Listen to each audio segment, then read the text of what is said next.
नबी करीम सल्लल्लाहु अलैहि वसल्लम जो अहादीस मुबारक आहे त क़यामत ॾींहुं 3 शख़्स जेके हूंदा उहे अवल दोज़ख में वेंदा, उन्हनि खे अवल दोज़ख में उछलियो वेंदो।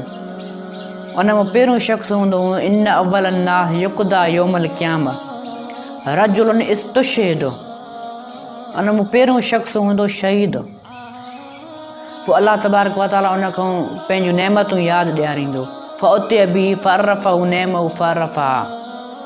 अल्लाह तबारक व तआला उन खां पुछंदो, मां तोखे दुनिया में भरपूर नेमत ॾिनियूं, त उनजी एवज़ मुंहिंजी रज़ा जे ख़ातिर छा कयो आहे? उहो बहानो अर्ज़ु कंदो, हे मुंहिंजा रब, मां तुंहिंजी रज़ा ख़ातिर शहीद थियुमि।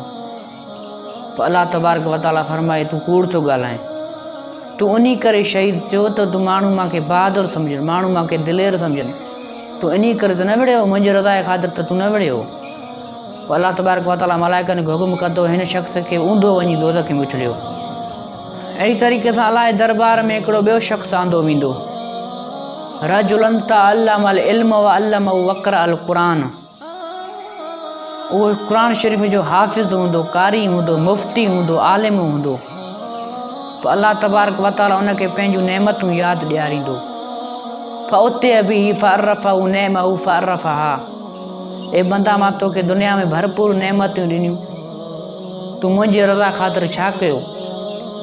उहो बहानो अर्ज़ु कंदो, हे मुंहिंजा रब्बिल आलमीन, मां क़ुरान शरीफ़ यादि कयो, हाफ़िज़ थियुमि, कारी थियुमि, मुफ़्ती थियुमि, आलिम थियुमि, माण्हुनि खे दीन जी तबलीग कयुमि। अल्लाह तबारक व तआला उनखे फरमाईंदो त तूं कूड़ थो ॻाल्हाए। तूं क़ुरान शरीफ़ इन करे यादि कयो आहे माण्हू मूंखे हाफ़िज़ चवनि, माण्हू मूंखे मुफ़्ती चवनि, आलिम चवनि। तूं मुंहिंजी रज़ा ख़ातिर त क़ुरान शरीफ़ यादि न कयो, तूं मुंहिंजी रज़ा ख़ातिर त माण्हुनि खे दीन जी तबलीग न कई हुई। पोइ अल्लाह तबारक व तआला मलाइकनि खे हुकुम फरमाईंदो, हिन शख़्स खे वञी ऊंधो दोज़ख में उछलायो। हिन शख़्स खे वञी ऊंधो दोज़ख में गेले उछलियो। अहिड़ी तरीक़े सां अल्लाह जे दरबार में हिकिड़ो टियों शख़्स पेश कयो वेंदो, वरजुलन वसअल्लाहु अलैहि अताह असनाफिल माल। जेको दुनिया में मालदार हुयो, सखी हुयो। पोइ अल्लाह तबारक व तआला उनखे पंहिंजूं नेमतूं यादि ॾियारींदो। फ़उतिय बिही फ़अरफ़हु नेमहु फ़अरफ़हा। ए बाना, मां तोखे दुनिया में भरपूर नेमतूं ॾिनियूं, तूं मुंहिंजी रज़ा ख़ातिर छा कयो?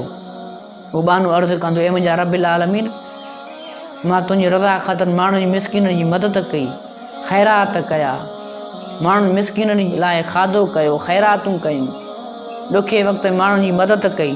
रब्बिल आलमीन फरमाईंदो त तूं कूड़ थो ॻाल्हाए, तूं मुंहिंजी रज़ा ख़ातिर ख़ैरात न कयो। तूं इन करे ख़ैरात कयो त माण्हू मूंखे सखी सम्झनि, माण्हू मूंखे ईमानदार सम्झनि। पोइ अल्लाह तबारक व तआला मलाइकनि खे हुकुम कंदो, हिन शख़्स खे ऊंधो वञी गेले दोज़ख में उछलियो। त ॾेखाव अहिड़ी शइ आहे जेको वॾनि हस्तनि खे बि तबाह कंदो आहे। अल्लाह तबारक व तआला असांखे ॾेखाव वारी इबादत खां